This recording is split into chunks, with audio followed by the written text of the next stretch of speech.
I'm here with Bruce Lipton, a special guest to the Conscious Leadership Program. He's joining me to discuss Module 8, Contribute to the Conscious Evolution Movement. Bruce Lipton is a developmental biologist best known for promoting the idea that gene expression can be influenced via epigenetics by environmental factors. This suggests that people have a greater impact on their health than genetic research has previously determined. He is the author of the book, The Biology of Belief, and is a former researcher at Stanford University School of Medicine. And welcome, Bruce Lipton, to the Conscious Leadership Masters Program.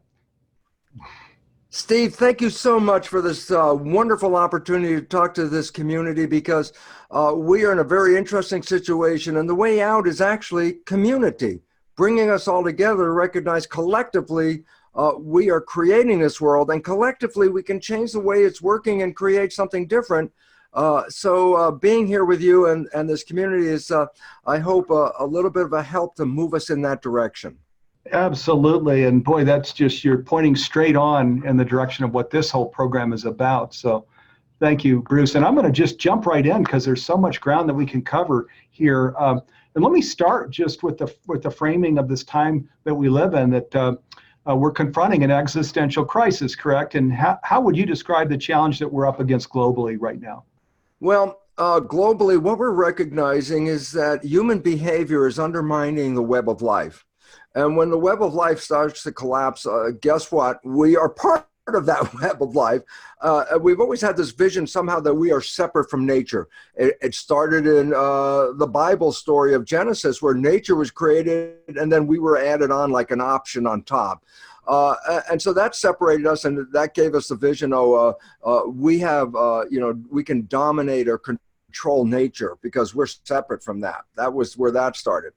It didn't get any better with science, even though science said, okay, we didn't come the Genesis story. We came from nature. But then here's the disconnect. According to science, how did evolution occur?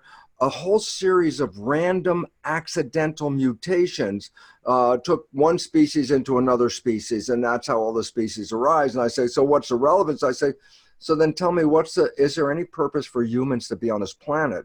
And I go, not according to Darwinian theory, because it says we got here by accident. So it's like, whether you came from the Genesis version or whether you come from the Darwinian version, both of them disconnect us from nature. And I say, well, what's the problem? And the problem is this. 5 times in the history of this planet, life was thriving, and some event caused collapse. It's called a mass extinction. And these collapses were due to like a comet hitting in Mexico that ended up wiping out all the dinosaurs, or tectonic plate movements, or whatever, natural disorders, disasters. So the 5 previous mass extinctions were all from natural disasters, disorders, but we're facing today the 6th mass extinction of life. We're losing species of organisms faster than even in previous mass extinctions. But the big difference is this: it's human behavior that is undermining the ecosystem, which then unfortunately undermines us because we are an integral part of that ecosystem, and we're facing our own extinction. In 1,000 years? No. In 100 years? Before that. So within the next few decades, civilization is going to undergo an irreversible collapse. That's according to NASA, who recognized within decades civilization, industrial civilization is going to collapse. And we're in that process right now of experiencing it. And you say, well, that's really scary and bad. And then I go, no, the idea is this. The way that we have been living with our current civilization is the cause of the problem. If we want to get out of the extinction, which is still a little possible right now, and I'm not sure if we will, but the only way we get out is change consciousness, change the way we live on this planet, and start to recognize we are nature. We are never separated from nature. And that, darn it, just like the indigenous people of this planet already knew, we are here as gardeners. And look what we've done to the garden. We're destroying it, but not recognizing we are part of that garden. So time to wake up.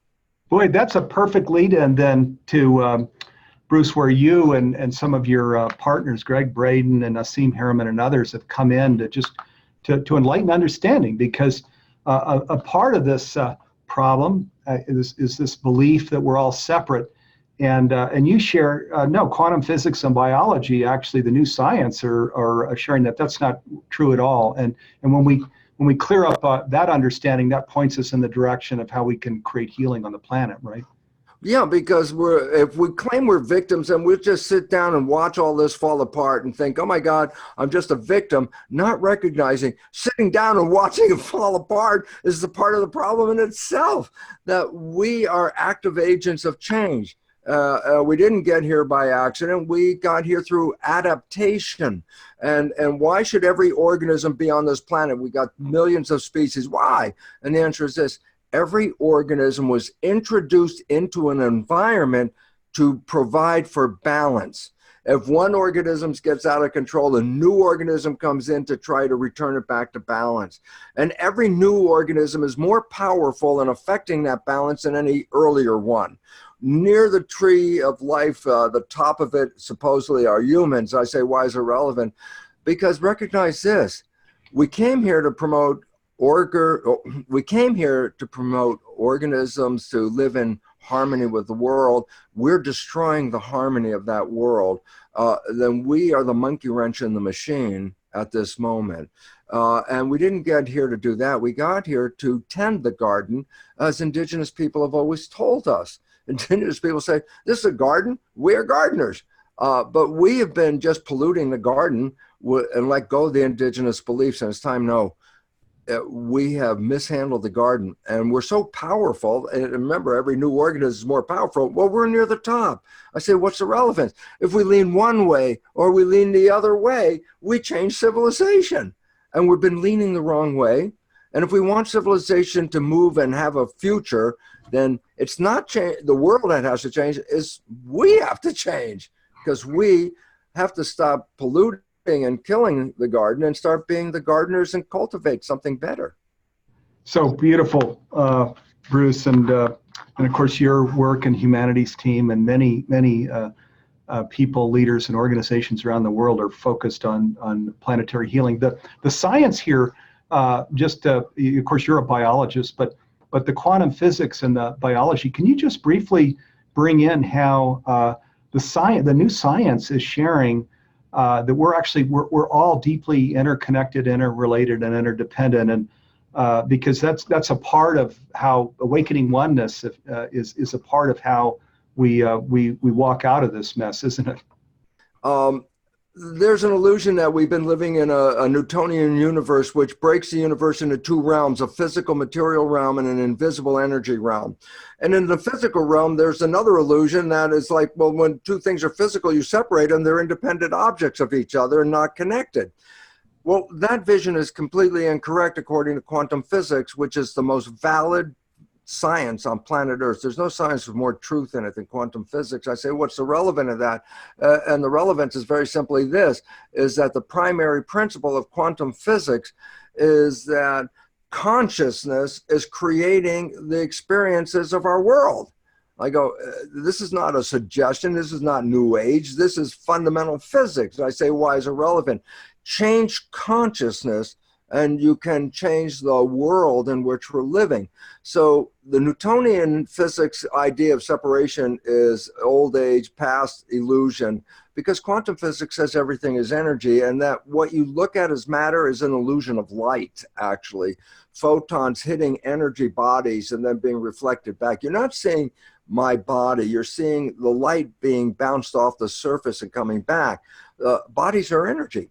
CAT scans will tell you and show you all the components of the body, but CAT scans don't use photons. CAT scans read energy fields. And all of a sudden you mean, well, look, every organ in your body is an energy field. And I say, so what's the best understanding of what I'm talking about? And that is this: there is no separation of anything in the universe, because everything in the universe is made out of energy, and energy does not have borders to it.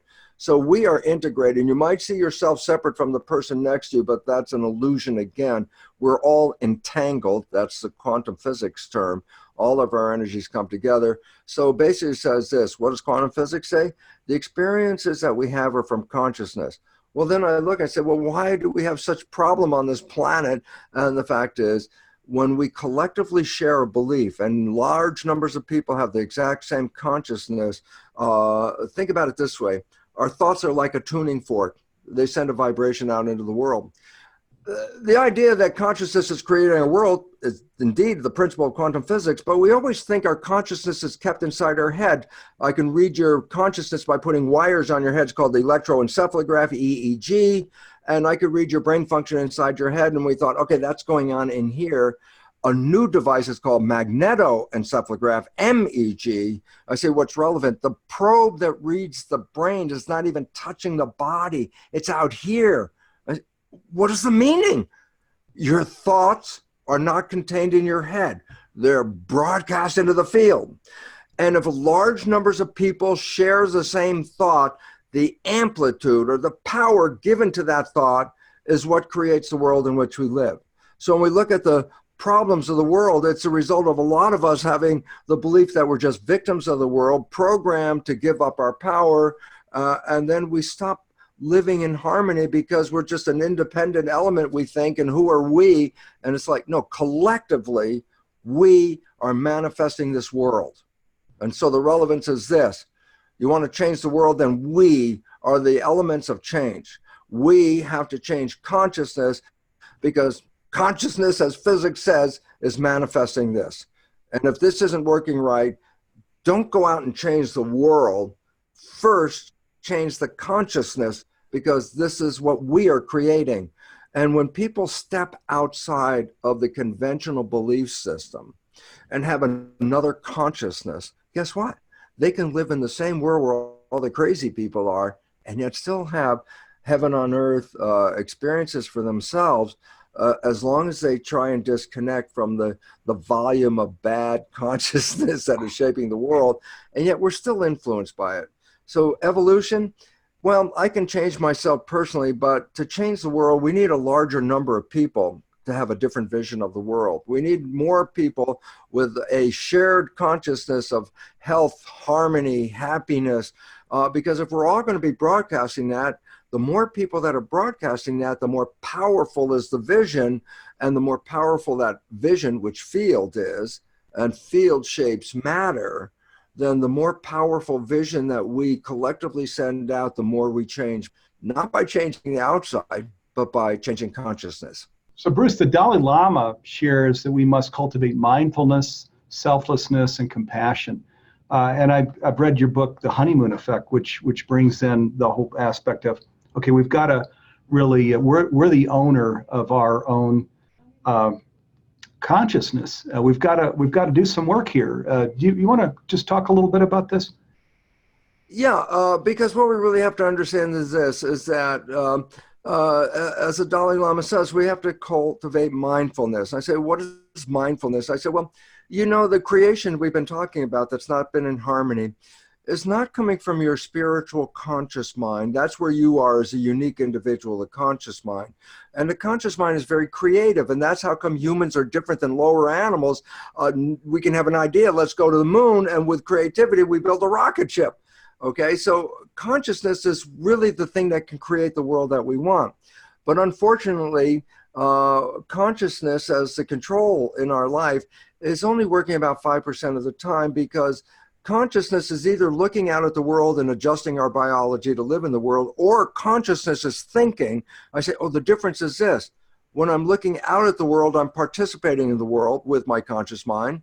But when I'm thinking, I let go of the control, because consciousness is going inside, not paying attention to the world. And we think 95% of the day or more. And I say, so what's the result? I say, well, and if you're thinking, and by definition, consciousness is inside, then what's controlling your outside world at that moment? If you're driving a car, walking, doing a job, and you're not paying attention because conscious mind is thinking, subconscious is autopilot, and it takes over. And subconscious has been programmed. So the movie The Matrix says everybody's programmed. That's not science fiction. That's actually a documentary. Every person gets programmed. A very simple reason why. You have a brand new computer. You got an operating system. I say, turn it on. It boots up. And now I say, do something. And all of a sudden you realize if you don't have a program, then the computer is useless. So a child's brain is like a computer. It builds up an operating system. But without programs in it, it doesn't do anything. So first you have to put programs in before you can manage a life. The first 7 years of our life, our brain is not operating in the level of consciousness. It's operating at a lower vibration, and it's called theta, and that's hypnosis. And I say, so why is that? And the answer is this. A child comes with a computer with no programs. To understand the programs, you install them, and theta is a download to observe other people, like mother, father, family, and community, observe their behavior like a video recorder. Boom, it goes into subconscious, and that's where we get programs. And so basically I say, well, then the first 7 years is programming the subconscious. And I go, yes. And then after age 7, consciousness is now operating the vehicle and generally starts with the programs. Has potential to change the programs, but until we do that, we're just operating off the programs 95% of the day. Bottom conclusion is this: psychologists reveal that the downloaded programs we get from family and communities, 70% or so, disempowering, self-sabotaging, limiting beliefs. So I say, if that's the only programs you got in your computer and you operate the computer, then what do you expect from your life? Limitations, victimization. I go, oh, isn't that what we're all expressing now? I go, yeah. And then I say, but people didn't know that 95% of their life is coming from the program. They think they're running their life. I go, that's an illusion.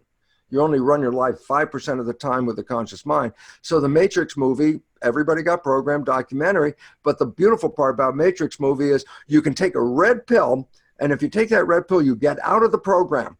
And I go, almost everybody out there right now that we're talking to has taken the red pill at one point or another. And I say, oh, really? And what was the result of getting out of the program? Well, scientists have recognized that when we fall in love with somebody, we stop playing the program and we start operating full-time from the conscious, creative mind with wishes and desires. And I say, that's when two people come together. Think about it this way.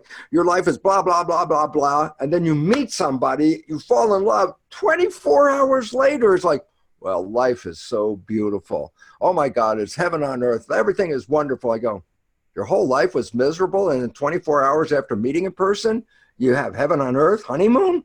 I go, not an accident, because science recognized that moment of falling in love is tantamount to the red pill. At the moment you fall in love, you stay present. You don't start thinking so much. And to enjoy that experience, I say, so when two people stay present and create a relationship, it's not based on the programs, which are not playing. It's based on the wishes and desires. I said, well, what was the result? Well, hell turned into heaven as soon as you fell in love. I go, well, is heaven just a fleeting moment? I say, no, heaven was only because you stopped playing the program. And the results are significant for this regard. It says, well, if you can stop playing the program, then you can manifest a life based on exactly your wishes and desires. Or, because we can't stop the programming for this reason, because trying to stay mindful in a world that's so busy requires you to keep thinking, what are you doing next? What's my job? What's my responsibility? Where am I going? And once thinking kicks back into a system, then we automatically revert to subconscious programming. And so 95% of our life goes back to the program. And this is interesting because the honeymoon you created heaven with was because you stopped playing the program. And when the program cuts back in, honeymoon is over and you're back to life the way it was before. And yet the simple reality is, was that just a fleeting moment, or can I have that my whole life? And the beautiful part, of course, is if you understand it's a program and you want to change the program, then guess what? You can put in wishes and desires as a program. I say, so what would be the relevance if I reprogram my subconscious with wishes and desires? I go, 95% of the day you would be playing behaviors of wishes and desires. You would stay in heaven whether you're paying attention or not. It's only the program that took us away. So evolution says this: the programming that we are using right now is self-destructive. We see that in the healthcare crisis over the entire planet. We always said, oh, health was related to genes. Less than 10% and near 1% of diseases even connected to genes. So then where the heck is the healthcare crisis coming from? Living out of harmony with the world because of programs. You change the program and you can recover your health, your power, and your creative ability. what I would really like to point out about this is that we are playing these programs. And then I say, well, we got them from the last trimester of pregnancy through age 7, and that these programs shape our life. In fact, the Jesuits have always told us for 400 years, give me a child until it is 7, and I will show you the man. What they were acknowledging is the simple fact we know in science. The first 7 years is programming. So if you control the first 7 years, 95% of your life is coming from that. And that's what the meaning of the statement was. So I'm going to say this. Oh my gosh, I got programmed when I was, even before I was born. I got programmed at 0. I say, what's the program you got? Oh, I don't remember. How about 1? No, I don't remember. I say, we weren't there consciously when the programs were going in. So what are the programs? And I want to help people very quickly. And it's simply this. 95% of your life is coming from your program. Point. Your life is a printout of your program. Even if you have no idea what the program is, all you have to do is look at your life. And here's the point. The things that you love and you like that feel, very satisfying and they come into your life, they come in because your programs acknowledge that and allow it to come in. But the more important one that I need people to understand right now is simply this. Whatever you're trying to create and you're struggling over it and working hard and you're putting a lot of effort into it and you're sweating over it, I'm going to make this happen. I say, why are you working so hard? And this is the beautiful part. Because inevitably that destination is not covered by your program. So now you know what your program does not support. So you don't have to go to any shrink or anybody to figure out what your programs are. You're living them right now. And if there's a part you don't like, then all of a sudden you say, my program doesn't support this conclusion. And I say, then good. You turn around the belief as if you already had what you wanted. And then you use that to rewrite your subconscious beliefs, which you can do. And I say, then what happens?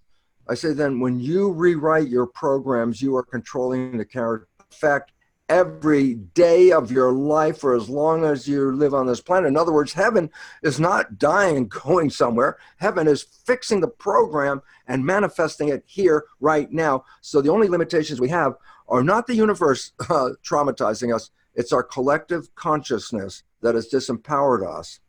And when we change that, then heaven on earth is exactly why we're here. All right. Amen. And Bruce, so as we're winding down now, so as you're speaking to these conscious leaders that are all going through this program, do you have any final call to action or anything that you'd like them to consider as we wrap up here? I just basically recognize this. When you look at the new science of epigenetics, and you look at the new science of what is called psychoneuroimmunology, which sounds complicated, but let me explain in 1 second. The sequence of words in science, the most powerful words are at the front and the least powerful words at the back end. So psychoneuroimmunology, immunology is how I control my health. Neuroimmunology is how my brain is controlling my health. And psychoneuroimmunology, the leading edge, says it's your psychology adjusting your brain, which controls your immune system. I say, why is it relevant? In a world that is filled with a healthcare crisis, and we want to keep fixing the body, the answer is no. It's fixing the consciousness that has taken away our health. We don't need drugs. We don't need any of that stuff. It's just a change of belief, and that we have to recognize we can rewrite consciousness. And there are many ways to do this. I just want to say on my website, brucelipton.com, there under resources are ways of rapidly changing this belief. And I say rapid is the key word for this reason. We are in a limited time between now and extinction, and civilization needs to rapidly change its belief system to start living in harmony with each other, coming together. That's a beautiful part about the Dalai Lama's approach is, mindfulness, selflessness. It's not me only. We are all cells in the body of an emerging superorganism called humanity. And I say, what does that mean? I say, well, look, your body is a unit called a human, and it has 50 trillion cells. Those are the elements that create a human, a community of cells. And now we take it to the next level up. A community of humans coming together creates humanity. We've been separated by programming, religion, national borders, and all that. The internet's breaking all that down because it's a global nervous system that can hook up to 8 billion cells. The nature is this: 50 trillion cells create this beautiful system. And when the cells work in harmony, we have health and joy and heaven on earth. And when the cells are not working in harmony, that's called disease. And I'm saying at the higher level, humans are cells in the body of a forming new organism called humanity. And when the cells, the people, work together in health and harmony together, the planet manifests heaven on earth. We have to start recognizing our evolution is to come together, recognizing every human is a vital cell in the system that creates the experience of humanity, which with our collective thoughts manifest heaven on this planet. That's our evolution, coming together in harmony. And we have to break down the barriers. And the world that you see today in chaos is an expression of breaking down the barriers of separation that will allow all humans to come together and in harmony manifest heaven on earth. And then boom, overnight, 24 hours, the extinction process is going to be boom, gone, and we'll be having heaven on earth. And for those that are living it from day to day right now, boy, that's a future we're all going to enjoy. All right, and that'll be the last word. And what a beautiful way to wrap it up here, Bruce. Thank you. Yeah, and as you know, that's what Humanities Team, that's what Global Oneness Day, that's what this Conscious Leadership Masters Program are all about. So thank you for bringing your wisdom in, and heart energy too, I might add. Well, I want to thank you, Steve, for organizing all this, because the idea is this: knowledge is power. And if we don't spread this knowledge, then by definition, we have no power. And it's the expansion of consciousness, the expansion of knowledge that will free us. So I want to thank you for creating an opportunity and a platform to offer a little bit of this knowledge, so maybe we can all get some more power together. Yeah, thank you. Well, on behalf of all of us in Humanities Team, Garth Catterall, Tim Noah, all of the leaders that are my partners and colleagues, yeah, we thank you. Thank you for that. Thanks again for being here, Bruce. Boy, we greatly appreciate it. Thank you so much, Steve, and the community. Thank you all.